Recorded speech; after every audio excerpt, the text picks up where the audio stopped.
राजा परीक्षित की मृत्यु कैसे हुई? जब पांडव स्वर्ग जाने के लिए हिमालय के लिए रवाना हुए, तो उन्होंने परीक्षित को हस्तिनापुर का राजा नियुक्त किया। परीक्षित अभिमन्यु के पुत्र और अर्जुन के पोते थे। परीक्षित एक बहुत ही न्यायप्रिय और उत्कृष्ट राजा थे, लेकिन दुर्भाग्य से उनके राज्यकाल के दौरान ही कलयुग शुरू होने वाला था। एक बार परीक्षित शिकार पर गए। भरी दोपहर में उन्हें बहुत प्यास लगी। पानी की तलाश करते हुए उन्होंने देखा कि एक ऋषि अपनी कुटिया में ध्यान कर रहे हैं। वे ऋषि के पास गए और उनसे पानी मांगा, लेकिन ऋषि ध्यान में थे और उन्होंने परीक्षित को नहीं सुना। कलयुग ने परीक्षित के मन को प्रभावित किया हुआ था। ऋषि के उत्तर न देने पर परीक्षित को बहुत क्रोध आया। अपने क्रोध में परीक्षित ने एक मरा हुआ सांप लिया और उसे ऋषि के गले में डालकर वहां से चले गए। शाम को जब ऋषि का पुत्र वापस लौटा, तो उसने अपने पिता के गले में एक मरा हुआ सांप पाया।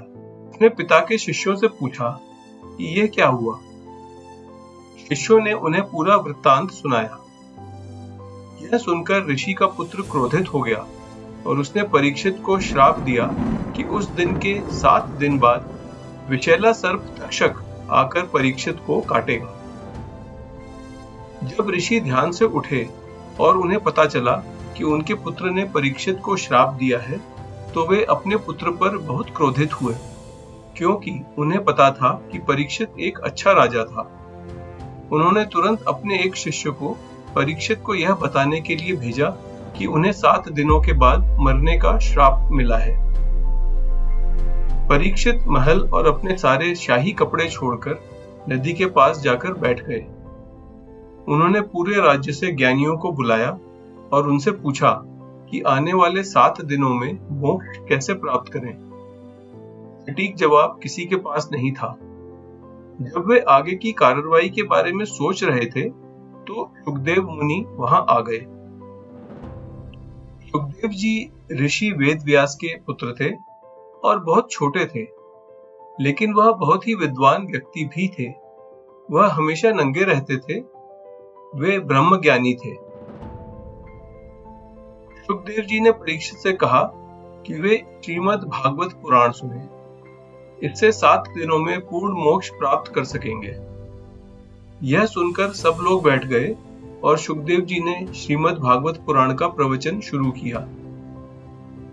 श्रीमद् भागवत पुराण वेद व्यास जी द्वारा लिखा गया था और केवल सुखदेव जी को बताया गया था।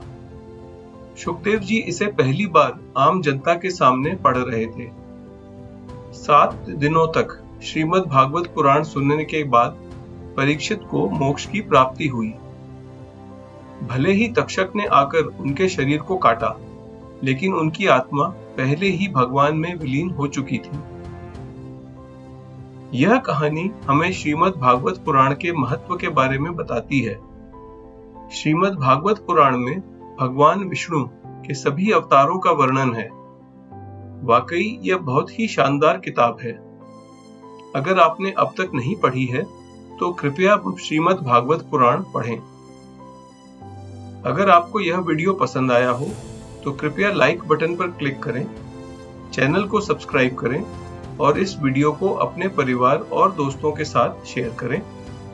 हमारे चैनल से अपडेट पाने के लिए कृपया बेल आइकन पर क्लिक करें। धन्यवाद।